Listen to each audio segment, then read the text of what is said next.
আগে শুনেন কি কইছিল হাদি। এবার যেহেতু আমলারা সিল মারতে পারবেন না, আপনারা দেখেন এই মানে আমার হয় কি, আমরা যখন সিডাপের মতো একটা ভারী ভেন্যুতে কথা বলি তখন এত থিসিস অ্যান্টিথিসিস সিনথিসিস এরকম বলি যেগুলো জনগণ কানেক্ট করতে পারে কম। হিসেবটা খুব সোজা। সোজা হলো যে এই প্রত্যেকটা কেন্দ্রে, একটা কেন্দ্রে মিনিমাম 10টা বুথ থাকে। তো আমরা জানি একটা কেন্দ্রে একজন প্রিজাইডিং অফিসার থাকে, কয়েকজন অ্যাসিস্ট্যান্ট প্রিজাইডিং অফিসার থাকে, প্রত্যেক কেন্দ্রে আবার পুলিং অফিসার থাকে, এবং এই সবাই থাকে ওই উপজেলা বা জেলার লোকজন, মেইনলি স্কুলের টিচার, কলেজের টিচার, মাদ্রাসার টিচার, সাথে কিছু ব্যাংকার, এরা এখানে করেন। ব্যাপার হলো আপনারা এটা খুব কমন স্ট্র্যাটেজি, সেটা হচ্ছে যারা আমরা যাদেরকে হেভিওয়েট প্রার্থী বলি মেইনলি, তারা যেটা করেন 5-7 জন ডামি দাঁড় করায় দেন। ডামি প্রার্থী দাঁড় করাই দিলে হয় কি, তার নামে প্রত্যেক প্রার্থীর নামে আবার পুলিং এজেন্ট দেওয়া যায়, মানে তার নামে এজেন্ট দেওয়া যায়।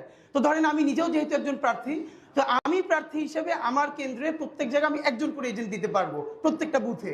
তো আমার এগেনস্টে যিনি আছেন তিনি যদি আরো 5 জনকে দাঁড় করাই দেন এবং 5 জনের এগেনস্টে আরো 5 জন সে এখানে এজেন্ট দিবেন, তারপরে যেটা হবে পুরো বুথের মধ্যে 10 জনের মধ্যে দেখা যাবে 8 জন বনাম আমার একজন। তো আমার একজন তো সে কুলাই উঠতে পারবে না।